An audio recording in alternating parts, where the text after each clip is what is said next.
I'm Cheryl Roberts. Good afternoon. I'm the director of the Greenburger Center for Social and Criminal Justice.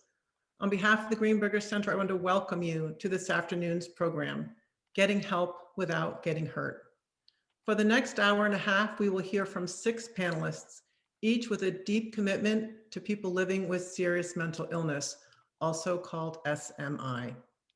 Getting help without getting hurt should be a given, but sadly, it is not. There is no other illness for which, at least in some cases, a person must be hurt someone else, or find themselves incarcerated before getting treatment. And unlike many other problems, this one is not necessarily fixed with more money, especially if the money is not spent in the right places. As you will hear today from Teresa Pasquini, even in places like California, where a tax on the very wealthy has resulted in millions of dollars set aside for people living with SMI, still thousands of people with brain disease languish on the streets, in prisons and jails, or remain locked within the prisons of their own minds. Dr. Elizabeth Ford will tell you that even in New York, a state with one of the broadest standards for involuntary commitment, people still get hurt before getting help. Just as tragically, sometimes loved ones, innocent bystanders, or first responders called to help also end up getting hurt.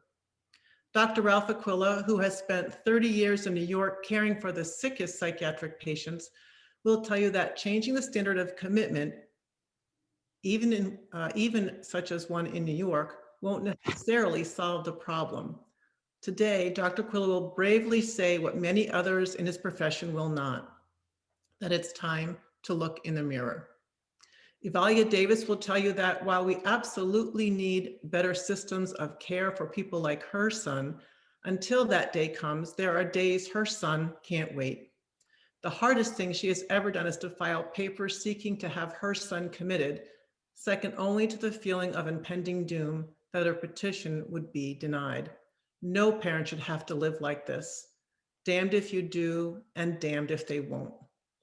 For 30 years, Ira Burnham, legal director with the Bazelon Center for Mental Health, has been striving to put in place a voluntary mental health system that works even for those with the most serious forms of mental illness. He will tell us about the damage done by a system that has forced treatment on some and ways his organization is trying to change the system.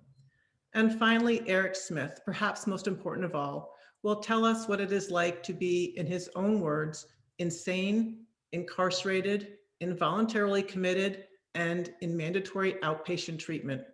Fortunately for us all, Eric will also tell us that mandatory treatment literally saved his life.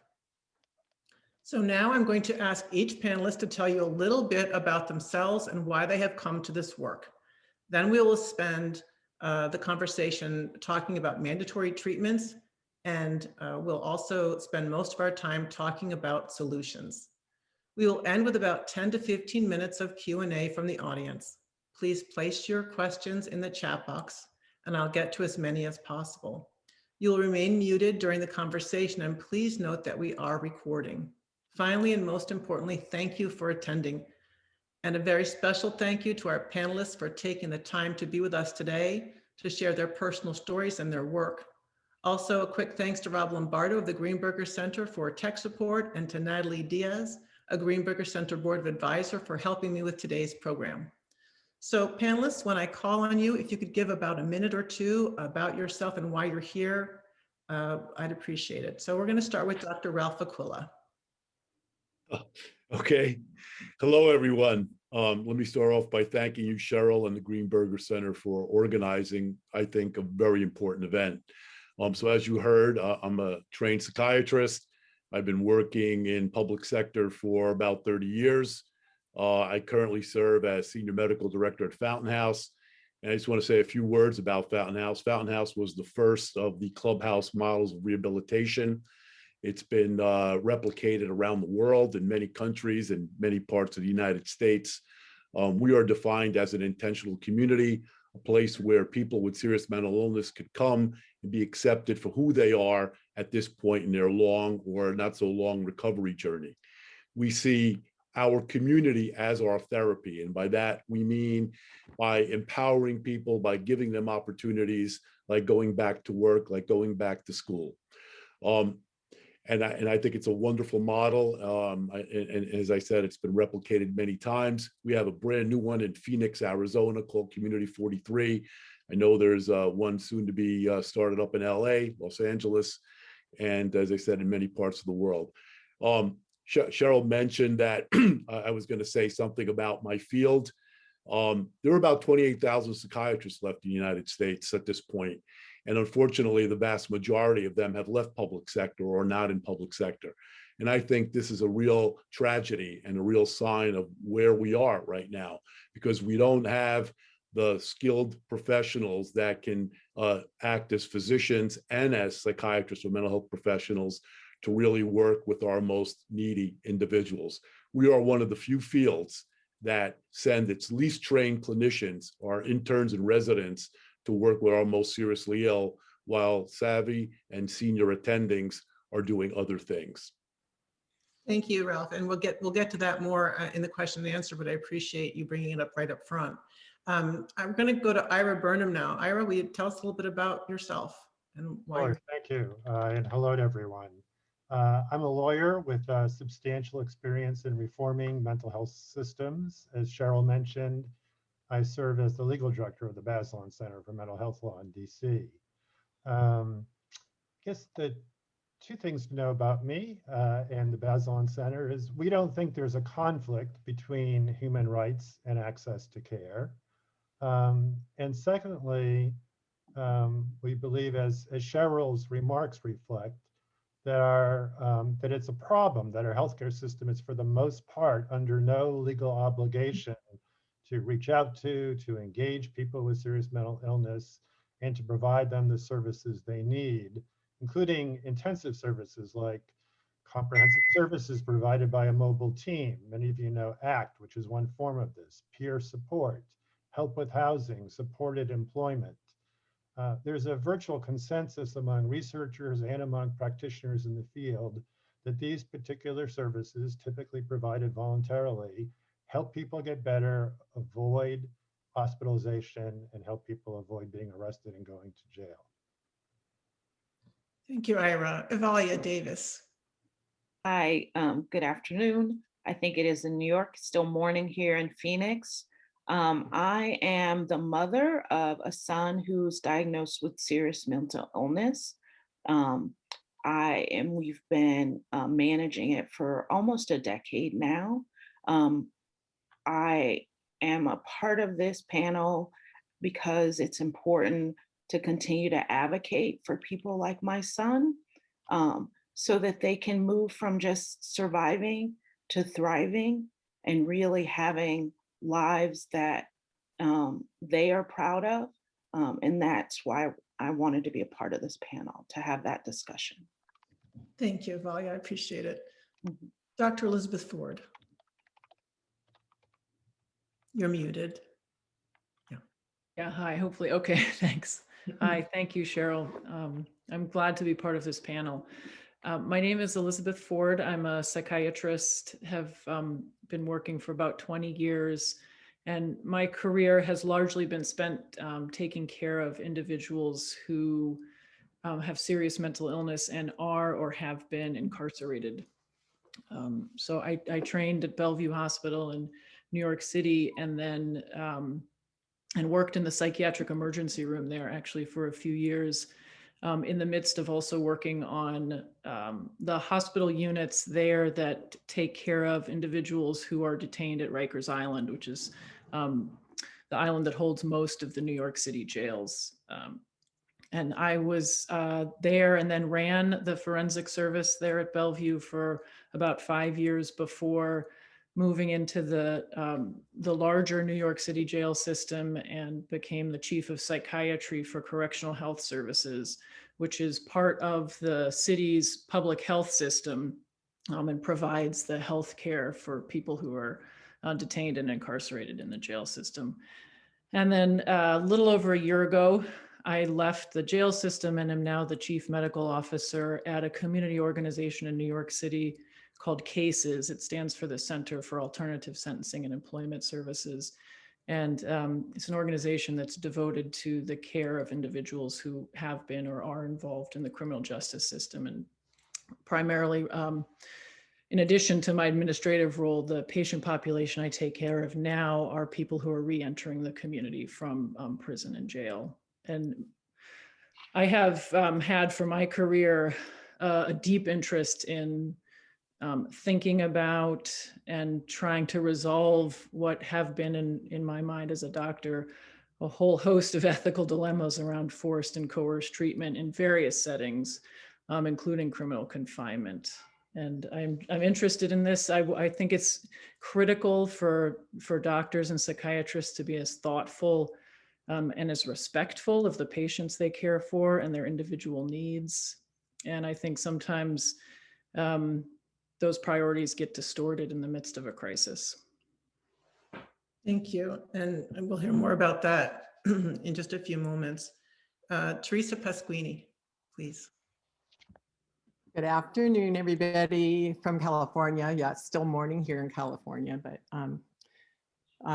it is such a privilege to join you all and to have this opportunity to have this critical conversation, this crucial conversation. So thank you to the Greenburger Center and Cheryl for inviting me to participate. I am a recovering angry mom.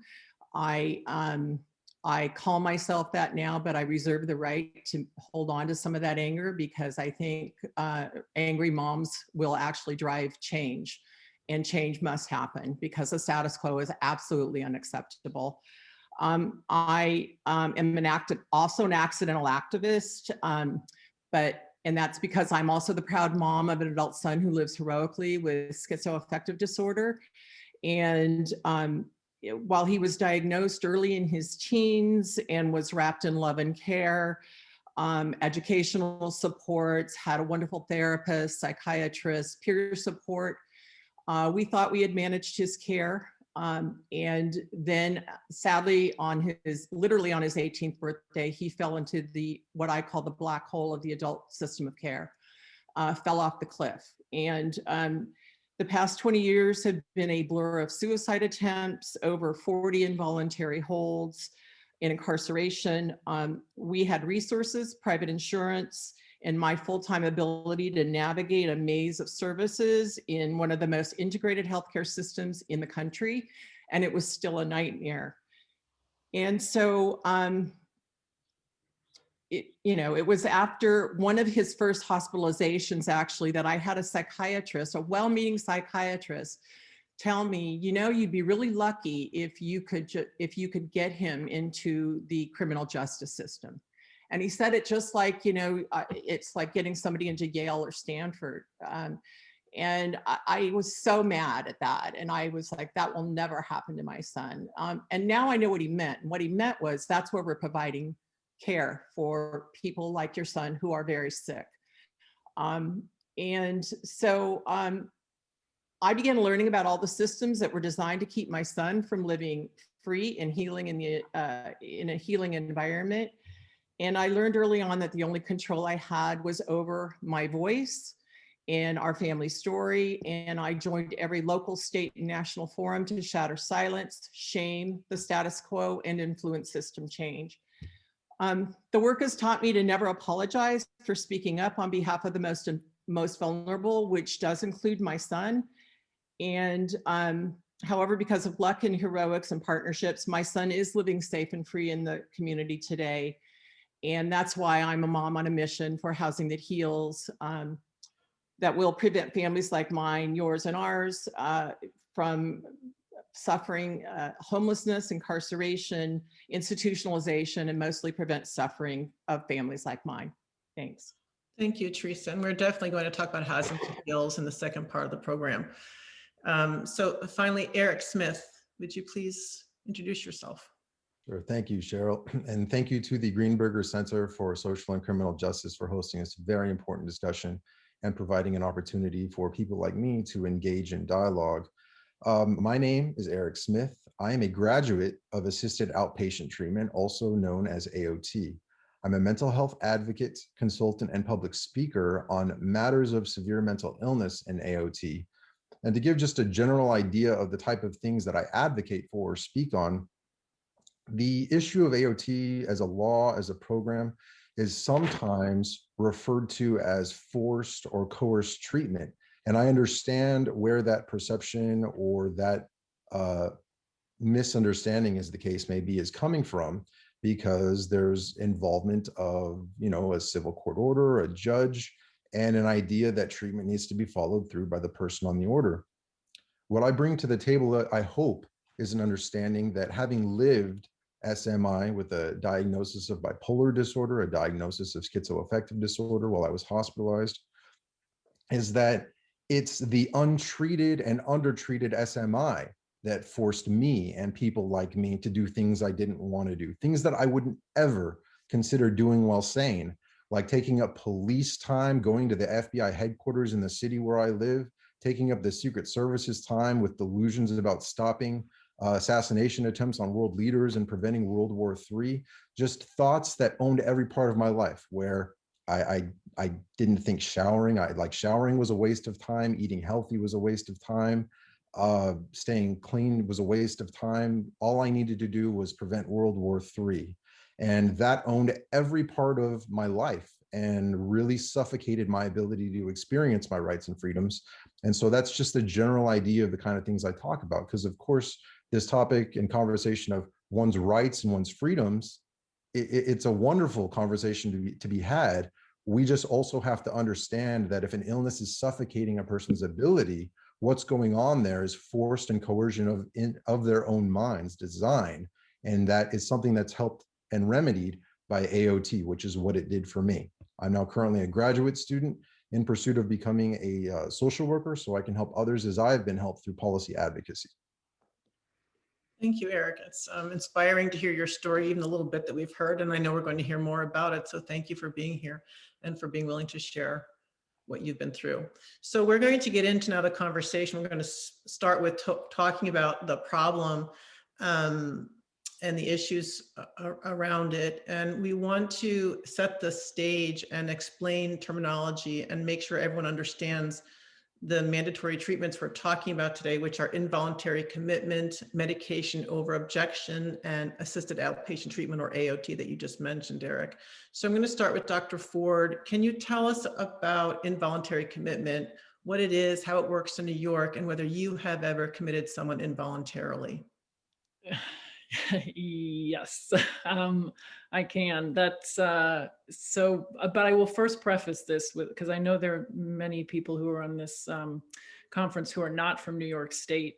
So it is just really important to remember that states differ substantially in terms of their involuntary hospitalization commitment criteria, in terms of their definitions of mental illness, their definitions of dangerousness. So when I'm talking about New York State, you should not interpret it that is exactly the same for your state, although it is pretty standard since the 1970s that civil commitment, so involuntary commitment to a psychiatric hospital, largely requires mental illness or an assessment of that and a likelihood of dangerousness. In New York State, there are actually a number of different ways that individuals can be, for lack of a better word, forced into a hospital for care. So there's a standard called extended observation, which I think is probably close to the equivalent of California's 5150, but it allows an individual to be held in a psychiatric emergency room for 3 days for assessment and evaluation to see if they then actually meet the criteria and need a longer hospitalization. And then there is another standard called an emergency commitment, and that can last for 15 days. It has fairly similar standards to the 3-day hold, with the difference being that the individual is assessed to more likely have a mental illness. And then there's what is formally involuntary commitment in New York State, which can be up to 2 months, 60 days. It requires 2 physicians and a psychiatrist. and as well as an application. And the general requirements are that an individual has a mental illness and also lacks capacity, which sort of general terms means doesn't have the ability to make treatment decisions, and also is in some way potentially dangerous to themselves or others. And it's a pretty broad definition in New York State.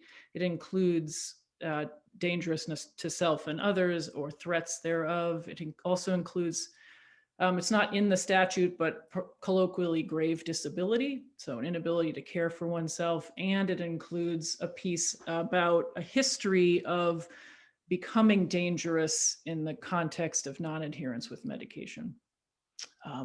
So that's involuntary.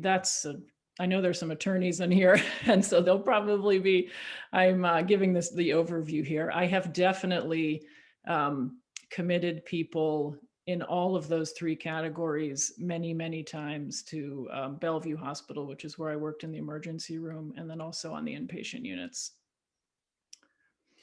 Thank you. And we're going to circle back and talk about, how you feel about that and why it seems so difficult to sometimes get some people who are clearly in need committed. But let's go on to Dr. Aquila. And can you tell us under what conditions a person would be mandated to take medications and whether you have ever ordered medication over objection? So I just wanted to say briefly, real quick. So I went to med school, Bologna, Italy, at the time where all state hospitals were being closed. I trained with Tom Zaz, some of you may know from The Myth of Mental Illness, and the notion of involuntary hospitalization and medication over objection or any coercive intervention is dear to my heart. But the fundamental thing that I'm most concerned about is, and I'll answer your question, Cheryl, about medication over objection in a second, is not the moment of the hospitalization. The real question is what happens to people, because we get people better. We are able to stabilize folks. And then what happens? Where do they go? What are the outcomes? What opportunities do they have? Is there decent out? I mean, you know the laundry list, and we could probably circle back to that. As far as medication over objection, it's not something that actually a physician orders or a psychiatrist orders. It's something that is recommended, and then it goes to court along with when somebody's being involuntarily hospitalized, and there's a request based on the fact that you would present that the person would benefit from the medication. And then it's actually a judge, and again, as Elizabeth said, there are lawyers here that can maybe describe this better, but I have filed for medication over objection over the course of my 30 years, and it has helped. It's not a direction that we like to go. It's always better to encourage people to understand by shared decision-making how medication can be helpful. But I believe at this point, and through my experience, that at times it can be extremely helpful. Thank you. And so then let's talk about AOT. Eric, can you tell us a bit about AOT, what it is, and your experience under AOT? Sure. Thank you, Cheryl.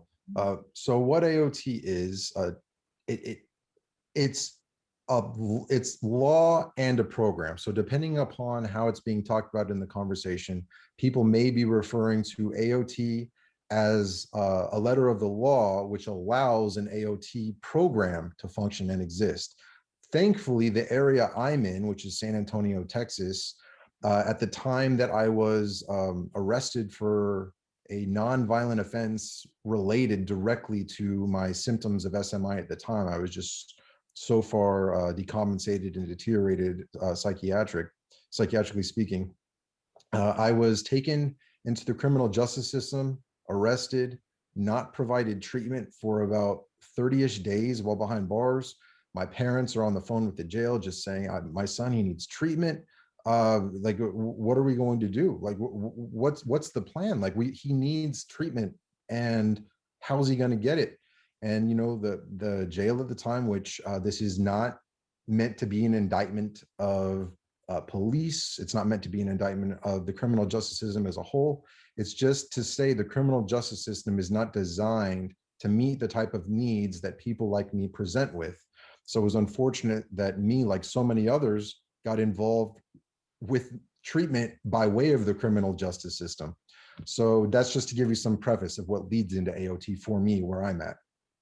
So Judge Oscar Kazin sends a court liaison right as I'm about to be released from the county jail.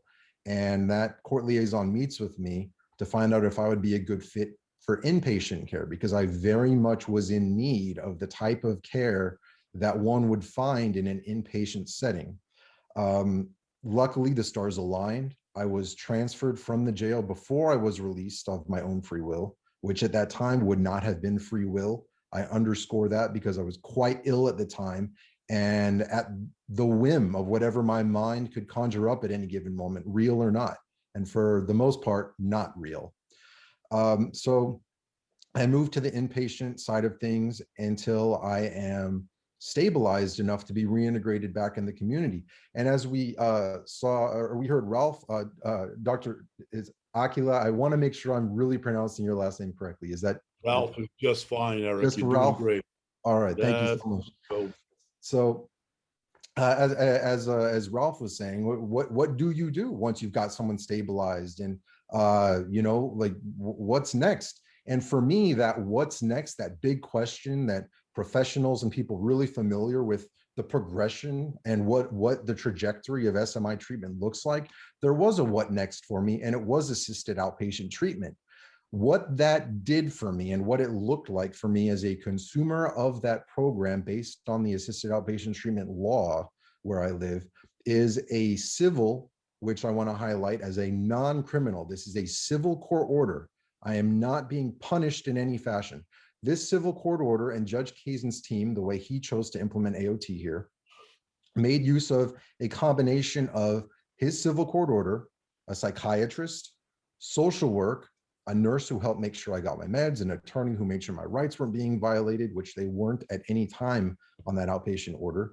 And I would go to these hearings that would last 5-10 minutes, once a week to start out with. And so I get this question of 5 or 10 minutes, what's going to get accomplished in 5 or 10 minutes? I will tell you what can get accomplished in 5 or 10 minutes once a week.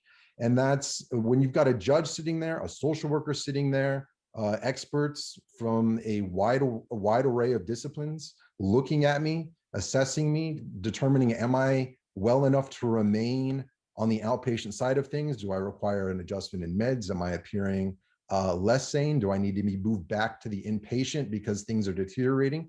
Which did happen a couple of times. That's an important point to make. So this what's next, this AOT, it acted as a gatekeeper between myself and society to find out, is Eric getting the care and treatment that he needs? If he is, we can move to less frequent hearings, and we could perhaps move to less frequent psychiatrist hearings as things are progressing. So not to oversimplify what the AOT process is or its value, but before AOT ended for the last time, I was guaranteed by my social worker and also by the judge and by the psychiatrist that they would not terminate that order until I had established a relationship with a psychiatrist outside of the program, so that that way there would not be a next what's next of, okay, so now he's gotten through AOT, what next? No, there was not an interruption in my care and treatment because my AOT treatment team made sure that anything that needed to be addressed would have been. And that's a very, very strong testament to the specific model of AOT where I live.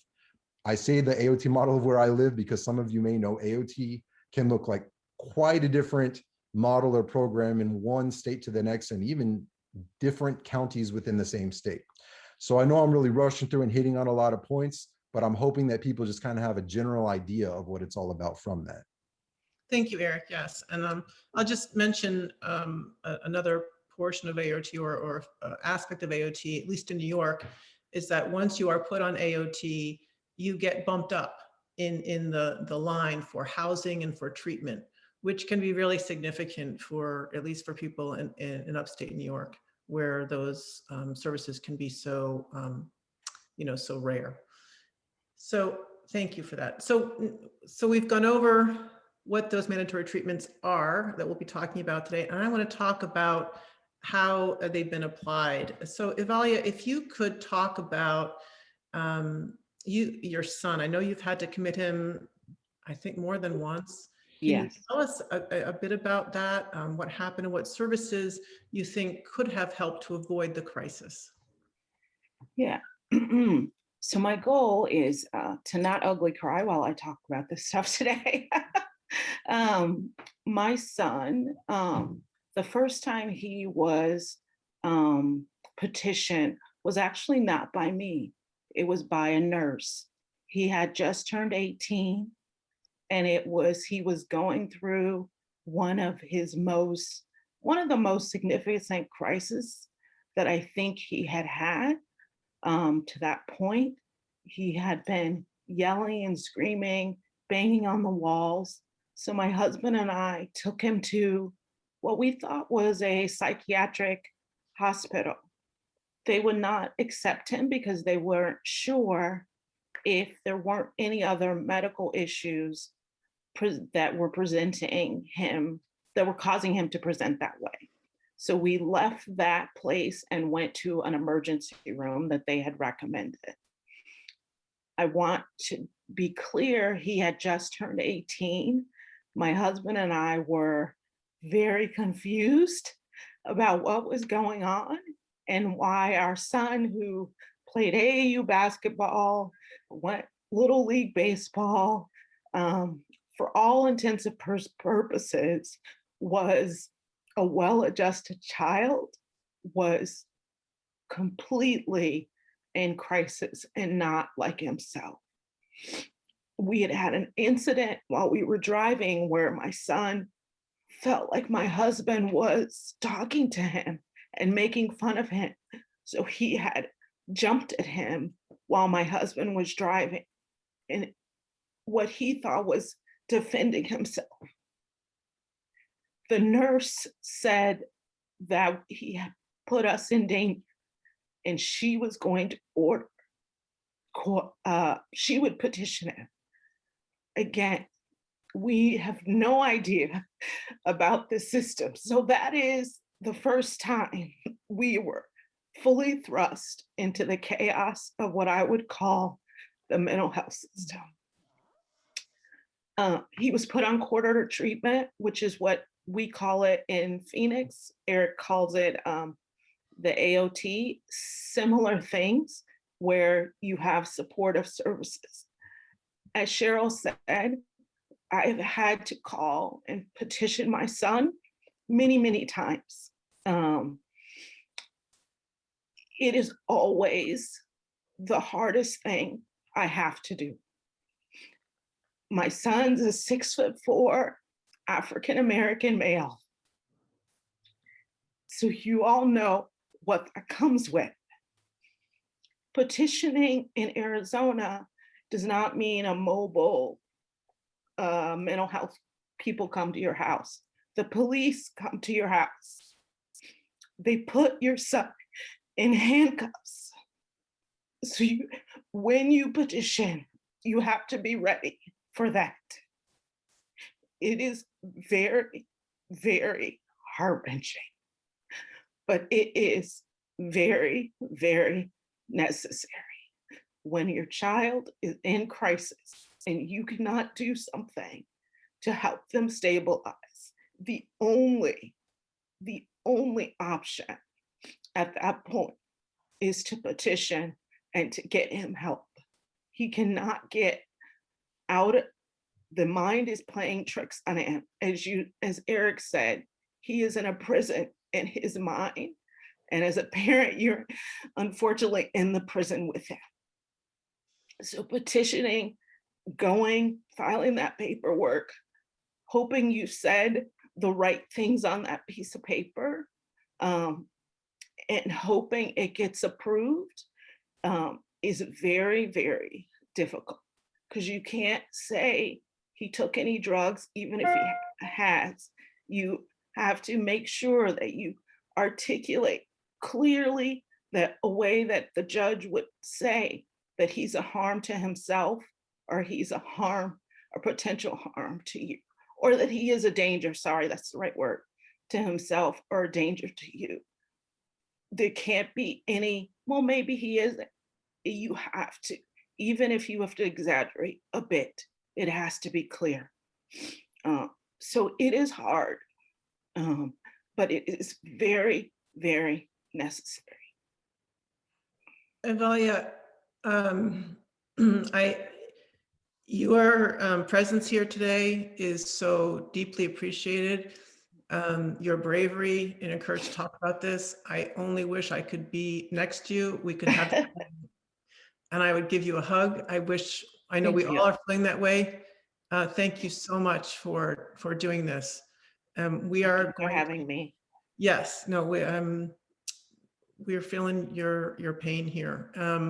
We are going to turn to Teresa, and I hope you can take a breath, and Yes. we will be back with in conversation with you. But thank you. Mhm. Teresa, you know what Evalia is going through. You have been there yourself. You have bravely talked about this for years. I have sent parents to you who call me, and I'm at a loss, but I know that the people closest to the problem are closest to the solution and are the ones that you need to talk to when you are in crisis. So thank you for being so brave about talking about your family and Danny as well. And I'm going to ask you now to talk a little bit about your experience in California. You've tried so hard to fix the system, and it's stunning to me that California has all of this money and they can't fix their system. I always feel like in New York, if we just had the money, just give me the money, we could figure this out. But it's not Right. so. So could you talk about that? We can. First of all, Avilia, my mommy heart is holding your mommy heart right now. And Thank you. we all of us moms have trauma tattoos on our hearts for sure. And so I have unfortunately been in Avilia's position too many times, and also experienced it with my older brother. I go back 45 years in the California mental health system with my older brother, who also has a serious mental illness. And actually my brother is amazing and has done really well. And like Eric, he went on to get his master's. He was a school teacher. This was after he jumped off one of the 3 Bay Area bridges and survived with a broken back. And he jumped because he wanted to save his family from the mafia. And he went over all 3 Bay Area bridges and settled on the Richmond Standard Hill Bridge. So, and then when his feet hit the water, he fought to survive. And then he was taken to an ICU.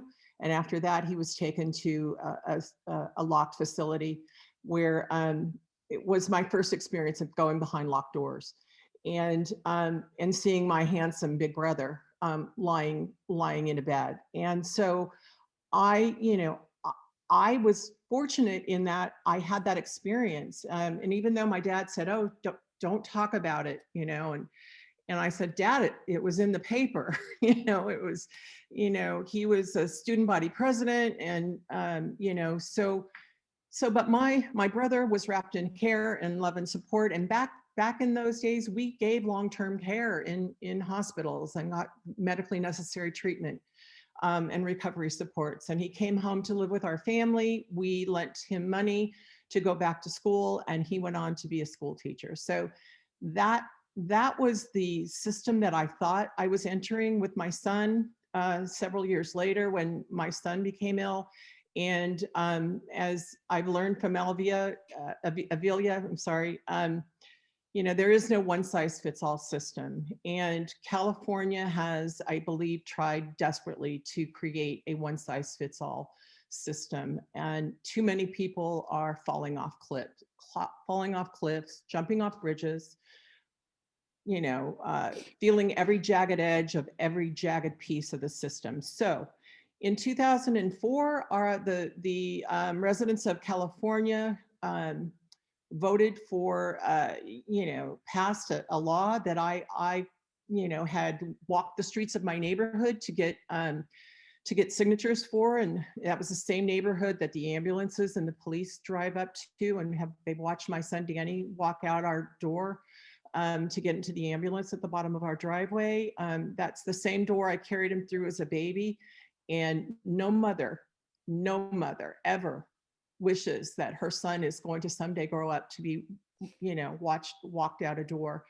I thought for sure that Prop 63 was going to be the savior for California, and the promise was that it was going to transform our system.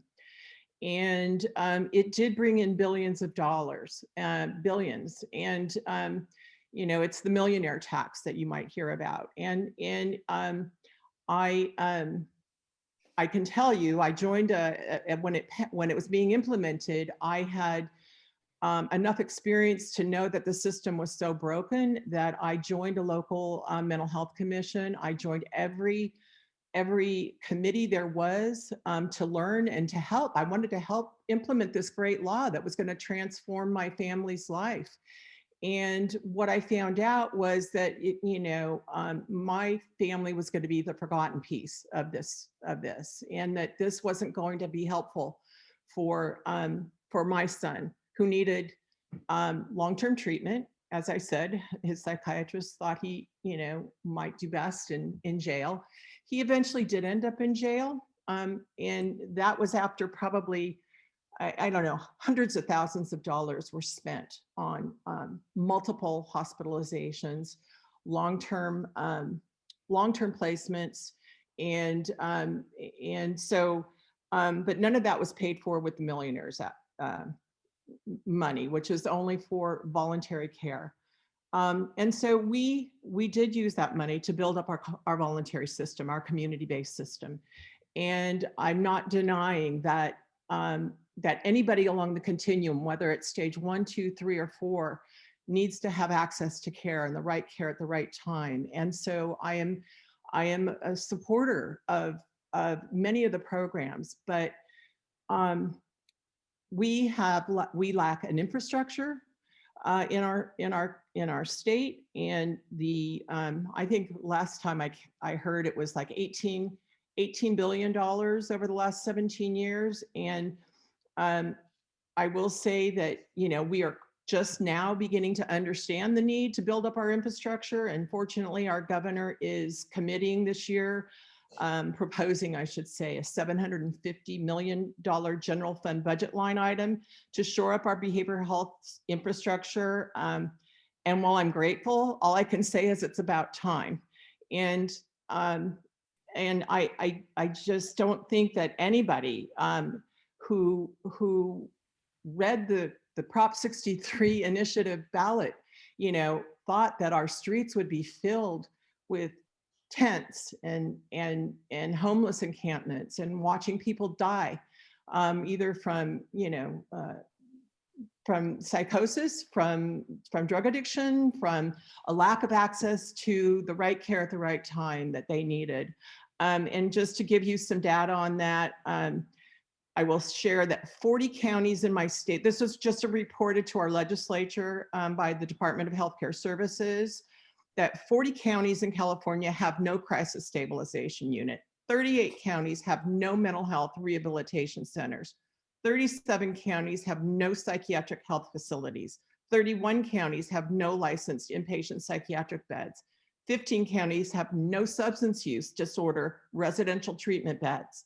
And 8 counties have no permanent supportive housing beds. That's not transformation, which is what our communities were promised.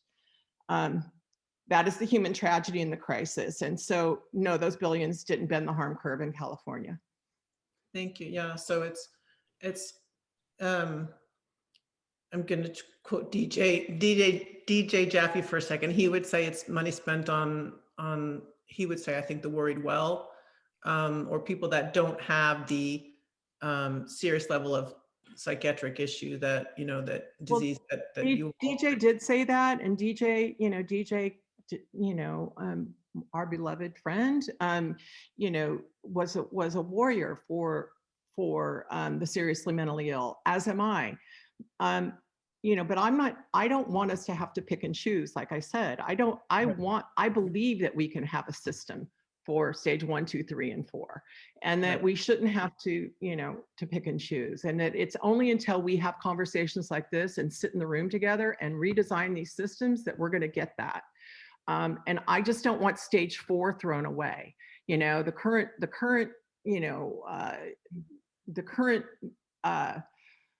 thinking is that, oh, well, we'll just go prevent and intervene with, the children. And, there's no way to prevent serious mental illness. And so we need a system of care. We need a continuum of care for all stages. And my family's not going to be disposed of. Thank you. Absolutely, Teresa. Thank you so much. And that's what I was going to say, that that's one way of looking at it, but I really did appreciate when you said, you need it all. You appreciate the community, the investment in the community-based models. Absolutely. But we need need both more. and. We need Right, both and. right. It's not either or. Yeah. Right. Yeah. So appreciate that. So thank you. Yeah. So Ira, we have some questions already in the chat about, what can we do so that we don't rely on police and so people don't get to crisis. And I think that's really what Bazelon is about. But why don't you tell us what your organization represents, or who the people are that you represent, and what you are trying to achieve through your civil litigation? Sure, thanks. And you're right. Building systems and expanding services to try to make sure that people with serious mental illness are not arrested and jailed, essentially for symptoms or circumstances that result from their mental illness, is one of our primary areas of work. We bring class action lawsuits, typically, often representing thousands of people in a single case, seeking to expand access to community-based services. And we litigate on behalf of adults and children. We focus primarily on services that are delivered by the mental health system, but we've done a lot of work on mental health services in the education system. And as we just said, services that divert people from arrest and jail, some of which need to be staged in the criminal justice system, although most of them ought properly to be in the mental health system. I mean, in addition to bringing lawsuits, we work with Congress and with federal agencies, both to protect people's civil rights and to expand their access to community-based services. And I think one thing that really unifies the panel today is our understanding that mental health systems are very underdeveloped and they're not providing adequate care, including to those who have the greatest need for care. And it's interesting to me how kind of the idea for this panel developed and then kind of changed over time. Initially, anyway, we've looked at civil commitment laws as a group, the panelists, and discussed them. And there's some disagreements, I think, among the group on how far civil commitment laws should go. But I think there's also some agreement that changing civil commitment law is not sufficient or isn't itself going to make a big dent in the problem unless there's really commensurate and vast change in our mental health service systems. I want to say just a few things about civil commitment law. And there's, as I think Elizabeth said, there's different laws in different states, and primarily those laws allow forced treatment or involuntary treatment, hospitalization or outpatient treatment when there's evidence of dangerousness or someone is in a disabled state that is likely to get worse and then render them dangerous to themselves or others. And that's the state of the law in most places in the country. That civil commitment or outpatient commitment exists, I think, in about 45 states. That law is present. And one of the concerns that I have and the Bazelon Center has had over time is that there's too much airtime given to the notion that, to sort of civil commitment laws, whether they should be changed, and too little airtime given to the many of the concerns that have been expressed in today's panel, which is building up the mental health system and providing services that are effective, including, I think, outreach to people who need services but aren't receiving them, and efforts to engage those folks in the mental health system. I mean, we know there are ways to get people involved in treatment who are reluctant to have care, who are who don't want care at the moment, and to sort of engage in the treatment system other than through using the courts. I mean, the first line of attack should always be, and I think this panel agrees, using people in the system itself, including peers. And also, I think there are some concerns. There are some potential, I think, effects from changing commitment laws and relaxing them in some of the ways that has been proposed, not necessarily by panelists here. One of the effects that I think is real and that I think has to be taken into account is that when forced treatment is expanded, there's a likely impact on folks seeking care. Many of the people who are disengaged from the treatment system and really do need services have had experiences of being coerced or fear being coerced into choices that they don't want to make. And for that reason, they flee from or avoid the treatment system. And so I think in terms of the big picture, we have to look at sort of not simply the possible positive effects of involuntary treatment. And obviously, as Eric's story indicates and Avilia's story indicates, involuntary treatment can have positive effects for individual people. But there's also, there can be corresponding negative effects as well when you look at a population at large. I think the other issue, and I'm not sure that it's something that any of the panelists would support, but if one expands too much the scope, the ability of the mental health system to force treatment, in particular to involuntarily hospitalize people, we know that there, abuses can occur, and we have our own social experiment in having very lax civil commitment laws or no real civil commitment protections. And the abuses that existed in institutions decades ago was really part of the reason that my organization, the Bazelon Center, was formed. So I guess back to my first point, what I think and what the Bazelon Center thinks, we really need to pay the greatest attention to is to, working to expand and improve a very underdeveloped and a fairly broken mental health system.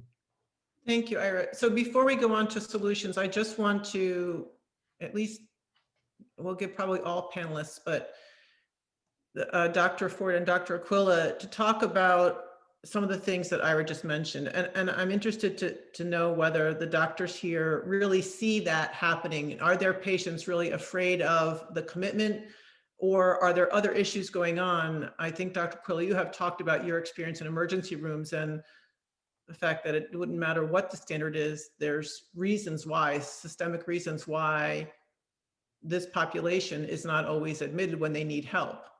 I'm not sure it has anything to do with, frankly, the standard or someone's fear of maybe being coerced or committed. But I don't want to put words in your mouth. So do the doctors or other people on the panel want to respond before we go on? I would just jump in and say that, and we've had this conversation, Cheryl, that people with serious mental illness oftentimes aren't the kind of folks that most people want to be around, right? I mean, on the one hand, we've got the anti-psychiatry movement and the remnants of them who believe that psychiatry and medication has caused the problem. On the other hand, we have the people that say, oh, he's got schizophrenia, lock him up and throw away the key, and never the twain shall meet. So what we have is oftentimes inpatient centers that don't want to admit these patients because then they don't have a disposition. And then they're stuck with them for weeks on end on where do you send them? Or they end up on the streets. And there's a fundamental lack of belief that a person with a diagnosis of schizophrenia can get better. And I've been very lucky and fortunate and have learned so much from the people that I have worked with. Their resilience is something that I can only aspire to. And their ability to get better and to do wonderful things is just always for me a lesson to be learned. Cheryl, if I could just jump in. So I've been reading the chat and very compelled and moved by it. I think I'm not sure all of the panelists, but it seems that we all fairly much agree about the need for a continuum of care and individualized care. I have very mixed feelings about civil commitment, very mixed about any kind of coerced treatment. I have seen it work in the sense of the patient's report. I've been in this sort of small system in New York long enough that I have seen some patients come and report to me years later that it helped, and I have seen the exact opposite. So I don't see it as all good or all bad. I do think that it is the decisions that are made about, let's just say, forced hospitalization. That's the area that I'm the most familiar with. Oftentimes those decisions can be made by considering pressures that really have nothing to do with the individual's health who's coming in to the hospital. So it could relate to bed availability. It could relate to the local culture about what kinds of mental illness can be treated in the hospital and what can't. It can be related to stigma around substance use and whether that's actually a mental disorder or not. Resources, and someone mentioned in the chat HIPAA barriers. So it's frequently the case that in the emergency room, psychiatrists and doctors don't have very much information and are either misinformed or misguided about what they can and cannot talk with family members and others about. And then once someone is in the hospital, I cannot tell you that it is always a good experience. I think for many it is not. And I think any kind of confinement makes treatment hard. I mean, I've taken care of people in the ultimate confinement, a correctional setting, but I would say that even in the times when I was in the hospital, sometimes it did feel so paternalistic and authoritarian with respect to the patient that that can be problematic. May I Okay. please add something, Cheryl? Sure. And Thank then we're you. going to go on to solutions. And thank you so much. So there's a couple of things that I wanted to mention here. First is the very complex issue of what about the wants of the patient or the wants of the person on an involuntary inpatient or outpatient order. It's a very important question to be asking because we should be respecting autonomy. That said, and I'm not going to make this up as just an example to help prove my point. I'll explain it from my experience, which was reality. I thought at times certain meds would allow the government to hear my thoughts or kill me if they decided that I was a problem. I expressed those concerns to my inpatient psychiatrist at the time. And surprise, surprise, that wasn't taken into meaningful consideration because the meds I was taking would not allow the government to hear me and would not give them the power to kill me. That said, when I got to a point towards the end of hospitalization where I was reaching stability and also on the outpatient side of things 100% of the time, my feedback was treated as meaningful. If I was telling people, and this again is true, not just said as an example, that I'm having persistent upset stomach or that I can't sleep or I'm sleeping too much or I'm feeling fatigued all day long from these meds, those are realistic concerns grounded in reality. And my rights and requests to have a different treatment were then meaningfully considered. So in short, when I was quite insane, my feedback and wants weren't considered because I was quite insane. Nothing I was saying was really grounded in reality, but when I was grounded in reality, that did matter to them. Secondly, and this is a question that I hear also about the wants is, well, what if the person is just, they've got some version of SMI and they don't want to be involved in treatment? It's not just meds. They don't want to be in the hospital. They don't want to be on an AOT order, just their basic wants, having nothing to do with meds. And when I hear that question, what that helps me understand is there's a vast divide in the level of understanding of how serious and suffocating that SMI can be. When I was hospitalized and other times where I was at my worst mentally, my wants were not something that I could reasonably articulate that were grounded in reality. What did I want? I wanted to prevent World War III from happening. I wanted to prevent President Obama from being shot in the head. I wanted to prevent the Queen of Jordan from being killed and then World War III set off. An individual who's in that state, being totally consumed as I was, just I'll speak in first person, this is someone who is every part of them just suffocated and at the whims of whatever my mind could conjure up at any given time. What do I want now in hindsight that I'm healthy?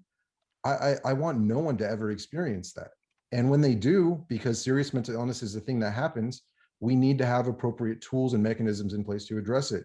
As I've talked about with Ira, who I know does not agree with me on a lot of stuff about civil commitment, and with others, sometimes AOT is the answer, is the way I say it. Sometimes it's not.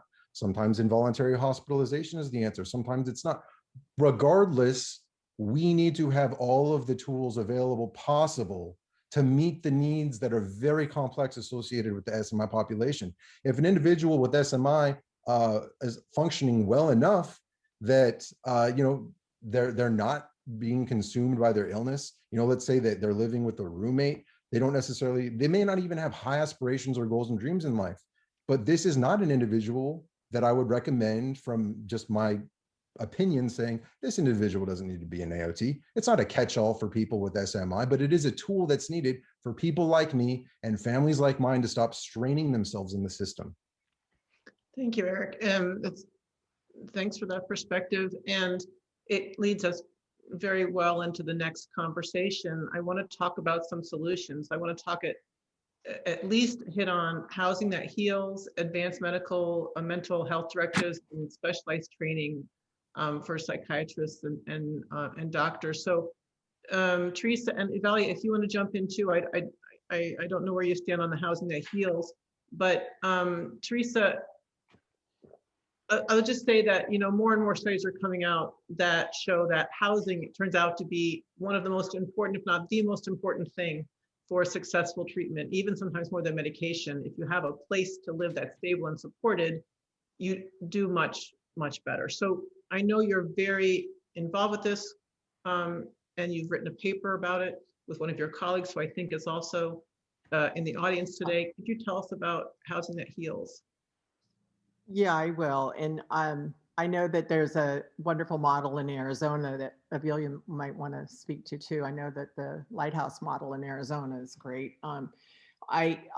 So my dear friend of mine, Lauren Ortaliata, the other California mom on a mission who is on with us today, we were mental health commissioners together. We had sat in the meetings and watched the mappings and the minutes collected, and saw the dots put on the wall, and housing was number one always. But our sons were usually the ones to get housing last, not housing first. And our sons were the ones that needed more than a room key and drive-by case management. And so, we'd seen enough and studied enough, and we knew that we had an amazing public system too. And I'm noticing the chat well also, and see my friend Amanda, psychiatric nurse of 22 years, and Amanda's correct. We need to improve hospital-based services, and I did that. I helped found a behavioral health care partnership at our local public hospital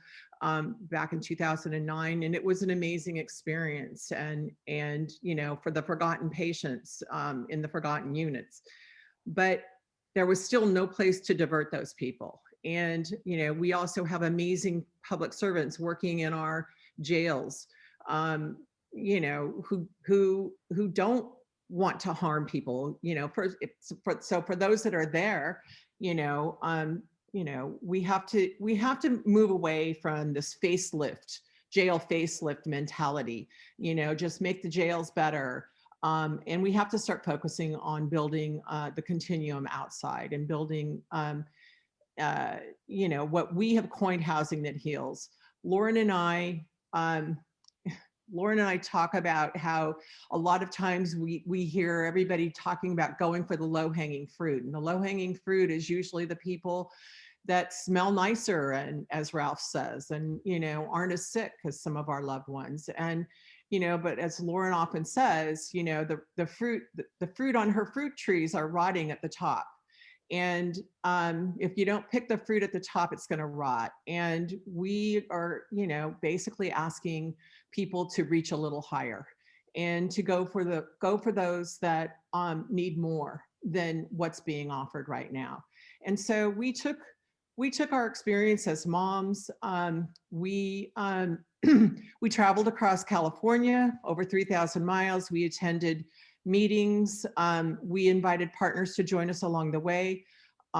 We had our lived experience as moms. My son had been in 2 state hospitals, arrested as one and criminalized in one of them, arrested as a patient. In county jail, off and on IST for 4 years.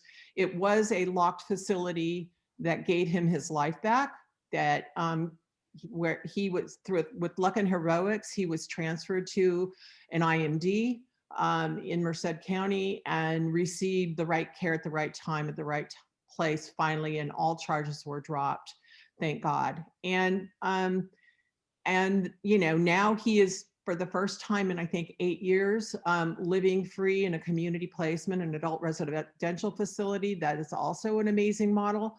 And so we wanted to travel across California. We went down to Southern California. We went to a variety of different types of facilities, and then did some research and wrote a paper. And there's evidence. There's evidence that California, we're talking about diverting, reforming jails and prisons, and we're realigning and we're reimagining, but there's nowhere to divert to. There's no divert to where or what going on. And so we absolutely have to focus on a full continuum. That includes acute care, that includes respite care, that includes AOT, that includes all levels of care, and what we have coined housing that heals. It's the full continuum. And I hope that folks will look at our paper and learn from it, and it's receiving quite a bit of attention in California. Thank you, Teresa. Now, I've asked Lauren to put the paper, maybe the link for the paper, in the chat. I hope she can do that. And there's so much in the chat, I'm frankly missing it. And I hope, Rob Labar, that we can save that chat, and so I can look at it later, maybe answer questions. So thank you for that, though, Teresa. So there's some questions about, I'm sorry, Evalia, did you want to say anything about the housing in Arizona? Otherwise, not necessarily about the housing in Arizona, but I just wanted to say, because I think, and I've been listening on the chat as well, that all people, all solutions are not the same. We're all at different levels, right? As a parent, I'm at different levels of acceptance. My son is at different level of understanding of what kind of care that he needs. The court-ordered treatment or the involuntary commitment worked for us in that moment, but it wasn't the solution, right? We've been talking a lot about continuum of care. What I will say that I know that the shame that goes with mental illness and the criminalization of mental illness has to stop. That is one thing that absolutely for sure needs to stop. And we have to switch to really how we provide care that's appropriate for that person, that family, that situation at that time, and give options. I think housing is critical. I think particularly for people who, are young adults when they present, finding a place where they can go that they don't feel like they're being shamed and locked up. But again, I don't know, is their dorm for mental illness? All of their other friends are going to college and to dorms, and they're going to a mental health hospital. There just has to be a better way for us to humanely care for people who are seriously mentally ill, in a way that produces much better outcomes than we have today. So let's talk a little bit about that. There's a question in the chat about, for Dr. Aquila, about how we can make sure there are enough well-trained doctors in this field. And I know Dr. Ford has some thoughts about that too.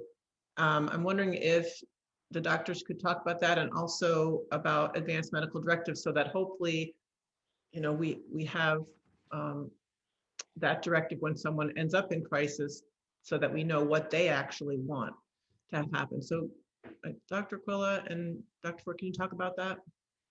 Elizabeth, why don't you go first? Sure. So, well, I will tell you, I don't have much experience with psychiatric advance directives. I generally, I'm in support of them. However, I mean, I know the basic concept. I think anything that we can do to understand someone's wishes when they are in a space where they can make decisions about that is critically important. I know there's a thorny piece that is discussed around, if somebody's advance directive indicates that they should never be hospitalized, but there reaches a point where it becomes extremely dangerous. I know there are things to talk about there. Cheryl, I've lost the first part of your question though. Yeah, no, that's okay. So there's a real lack of people willing to go into the psychiatric field, especially with this population. So I know you are particularly interested in this and have thoughts about what to do. And I know Ralph does too. So you want to talk about your thoughts? Yeah, well, that's true. I do have strong thoughts about it. I think, so my work has largely been in correctional settings, and that's really informed a lot of the feelings and thoughts I have about the continuum of care, because I've worked in a jail system, which has generally been sort of this black box place where community providers, their patient goes into the jail and then they're gone, and then they come out of the jail, and the provider has really no understanding of what happened to that person when they were in. I have multiple patients tell me how traumatizing it is to try to explain to their doctor what went on in that system. There's not communication back and forth. And psychiatrists are not trained. It's not part of the required training through the ACGME, which is the group that accredits psychiatric training institutions. There's no requirement that a psychiatrist learn or understand what the care of individuals who have a criminal justice history is like. There's no requirement to be exposed to that kind of an individual, which I think is a huge, it's not just an oversight, it's a real deficit in the training model, and I think does a huge disservice to the public mental health system. I think Ralph probably has a broader view of things with respect to the public system. I do think that it is also very true that psychiatrists, there aren't enough of them, and for everyone's individual reasons, many do not choose to go into public service. And I think that's unfortunate. I would also say that it's not like psychiatrists are not the answer to everything. We are like one discipline in a huge array of mental health professionals in this country. I think psychiatrists could be better educated about how to be teammates with patients and family and social workers and psychologists and everybody who is involved in the care of individuals. So I think it's not just education about, let's say, criminal justice and public health, but it's also how to be a team player in all this. Yeah, I think, Ralph, do you want to? Yes. I would just say one thing. I mean, psychiatrists are maybe the little piece, but when you're in crisis and you're in the ER, Yes, I know they. Yes, the they're a MP big has piece. that, yeah. Yeah. So, Ralph. So I would just add that Fountain House, together with Wayne State, Magnolia House, which is another clubhouse in Cleveland, and Clubhouse International and Clubhouse Europe, we've put together what we call Partners in Care with an advisory board of thought leaders from around the world, PhDs, psychiatrists, peers, et cetera. And really what our intent is to get the message out and to try to disseminate this. We just presented this at the World Psychiatric Association, but what we're trying to do is to disseminate the value and the rewarding experience that is possible in working with people with serious mental illness. Because obviously many think that it's a fruitless endeavor. I can tell you, and many others can tell you, that there is a tremendously rewarding experience when you're able to turn people's lives around, again, with families and everybody who's involved. I will also add that there are a number of public psychiatry fellowships around the country, including my alma mater, the one up at Columbia, where each year we produce 10, 12 psychiatrists. And then there's many others, which I will not list right now. But as far as psychiatrists, I mean, I agree with Elizabeth, psychiatrists are not the beginning and end all. But when you look at medical resources, whether it be in any field, it starts with medical profession. They are the ones, the doctors are the ones, for good or for bad, who continue to hold the purse strings. And in mental health, psychiatry, through the various academic centers around the country, whether it be Columbia, Stanford, University of Illinois, Chicago, et cetera, hold the purse strings and still dominate the field, dominate the literature. So I do feel that we have to convince our colleagues to get with it and dedicate at least part of their careers to working with people with serious mental illness. You're here. Thank you. Thank you. I just want to say one thing, if I could. Is that all right, Cheryl? Sure. I mean, I agree wholeheartedly that we need to see a stronger commitment to the public mental health system, to folks with serious mental illness on the part of psychiatry. I mean, you can kind of see the American Psychiatric Association's kind of disengagement over the years with issues of the public mental health system. But if we're looking at avoiding involvement with the criminal justice system, there are two, I think, big changes, one of which you've already mentioned, that would have a profound effect. One is housing, because if you look at the population of folks who are seriously mentally ill and get arrested and go to jail, they're disproportionately people who are homeless. I mean, there's a group of homeless, seriously mentally ill people who cycle through emergency rooms, hospital rooms, and jails. And you know, the evidence is overwhelming that housing with supportive services can make a difference.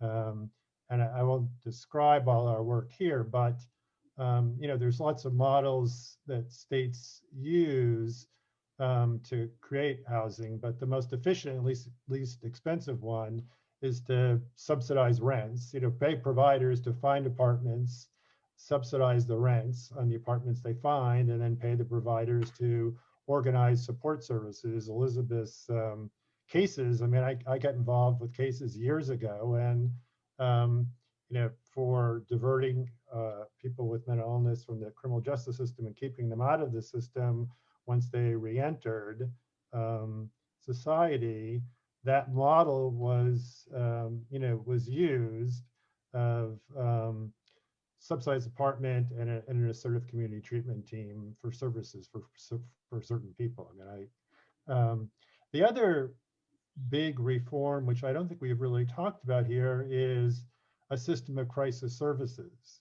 And increasingly, that's been required in litigation that we and the Department of Justice have filed in cases that we've won. But if you, I mean, what we have is experience around the country that most calls to 911 or the police that involve people with serious mental illness, they don't involve very serious behavior. And in most cases, those folks don't need hospitalization to resolve the issue. There are certainly going to be people who have, are in acute condition. They may need to be hospitalized, but that's not the majority of folks who are encountered by the police or the majority of calls to whom the police respond. So having, other forms of crisis services, including, I think someone mentioned mobile crisis teams, which they have on some basis in some places, can really make a difference in terms of avoiding arrest and incarceration. It's essentially what you need is a system where calls from to 911 or to the police are diverted basically to a mental health crisis system, and that crisis system developed. Does anyone want to respond to anything that was just said before? Teresa, I see you're shaking your head. Yes, no? Yeah, I mean, I think we do need, absolutely need crisis services, but I think that, there's just, there's evidence that we need to go beyond. I mean, in my community, we have crisis services. We have mobile crisis teams. Our mobile crisis teams go and they leave people on the streets, and they don't take them in even when they are at danger to self and others. And some of those people have ended up dead, and so I think that, I think it's, again, we need the both and not the either or mentality. And we need funding. We need funding to support, building systems up beyond crisis care as well. And for those that are in jail doors and that are seriously mentally ill, they don't deserve to stay in solitary because of their mental illness. And we need a system that will divert everybody from the streets, from the jails and the morgues. Yeah, thank you. We're running a little short on time here. I am trying to look at some of the questions and I've tried to incorporate some of them. I want to just get a quick answer. Liz Gaines from Osborne is asking, are treatment records from jail, prison available to mental health folks post-release? Elizabeth, is that the case? It is the case in New York City. Yeah, you have to request them, but yeah. Okay. Yeah, we're actually doing this Fortune Society project at Fountain House. We're taking people directly out of Rikers, and yes, we are able to get those records. Good, great, okay. So I want to talk about stabilization centers quickly, but I do want to acknowledge that there's a comment from, I think, Kathy Flattery saying that we should have had someone on the panel who had a negative experience with involuntary commitment. And I acknowledge that. We did include Basilon to kind of generally talk about the civil rights aspect of this. I will acknowledge, though, that we probably should have had someone who has had a negative experience as well. Cheryl, I have. I have. I mentioned it in a comment responding to her further down, but I experienced instances of what I would currently still categorize as torture while an inpatient. But so I'll just give very quickly because of time. I'll explain. So while I was an inpatient, I was told toward the beginning of my hospital, say, Eric, it's time to go to bed. The common area is shutting down. I was like, I've got a lot on my mind. I'm just going to sit here for a while. They were like, no, you can't sit here. You got to go to bed. And I was like, no. So then they order that I be injected with something. And as soon as I learned that's what was going to happen, I said, look, if you have to inject me with something or whatever, look, I'll just go to bed. I just wanted to sit here and think about some stuff. And they're like, look, we feel really sorry about this. Once it's been ordered, there's nothing we can do about it. So we're going to just tell you, we know you're not hurting anyone. You're not hurting yourself. You're not making any threats, but they say that you're being difficult. So me wanting to sit in a chair in a hospital versus going to my bed resulted in the medical professional on duty ordering that I be pinned down as part of the protocols for this. It was 5 males, big guys. I'm not a huge guy, but just think 5 large males telling me, look, we're really sorry, Mr. Smith. They're being very respectful to me. They said, we're very sorry. We have to do this. Just please don't fight back. We're going to put you on your stomach. We're going to hold your feet. And I almost made it through this whole thing without getting emotional, but it's this one thing. And so they held me down and they injected me with what was probably one of the most painful experiences of my life in my rear end. And then they took me to this room and they strapped my legs to a chair. They strapped my arms to a chair. They strapped my torso down, and my head is the only thing I could move. And then I just passed out just from the pain that I was in and whatever they injected me with. And I woke up several hours later smelling of urine because I probably peed all over myself. And they came in the room and I asked, how long have I been out? And they're like, a few hours. And they said, look, if we take you out of this chair, will you please just go to your bed and lie down? And I was like, I would have done that in the first place. And so there was that. There were instances where people who worked at the hospital were trying to pick a fight with me so they could have an excuse to hit me because they said they're allowed to hit people who hit them first. And just all kinds of stuff like that. But at the same time, while I mentioned these horror stories that I experienced, I needed the inpatient care. I just didn't need the torture. So yeah, I've lived it and it sucked, and that's what it is. And I hope other people don't have to feel that, because I see the value of what inpatient care did to destabilize me. I just didn't need to be tortured in the process. Eric, I'm honored to have you as part of this panel. I thank you so much for your bravery. I am so sorry for your pain. And I didn't realize in our conversations that that had actually happened to you. The fact that you shared it was such a gift to us, even though it was so very hard. And I honor you, and we're so glad that you're here with us and that you're telling us how it is, the good and the bad. So thank you so very much. Thank you. At this point, we have 2 minutes, and I think that I'm not prepared to ask any more questions. I think we need to think about what Eric said and what all these panelists have said. It's been a very powerful panel. I want to tell you that I thank you all for being part of this conversation. It's needed. We are going to have another conversation at the end of April. We're going to focus on racism in the mental health system. We're going to have a guest moderator, Dr. Glenda Wren, which I'm thrilled that she will be joining us. For those of you who don't know Dr. Wren, she's the Chief Medical Officer of 180 Health Partners. She recently served as the director of the Kennedy Satcher Center for Mental Health Equity at the Satcher Health Leadership Institute at Morehouse School of Medicine in Atlanta. She's on the board of Scattergood and Bazelon, and we will have that program with several other panelists at the end of April. But for today, again, thank you so much. Honored to have you here, and I look forward to continuing the conversation. And with that, Thank you so much. Thank you very much. you're Eric. welcome. Thank you so much. Thank you, everyone. Eric, I'll be in touch with you. Thank you all. Thank you. Bye-bye.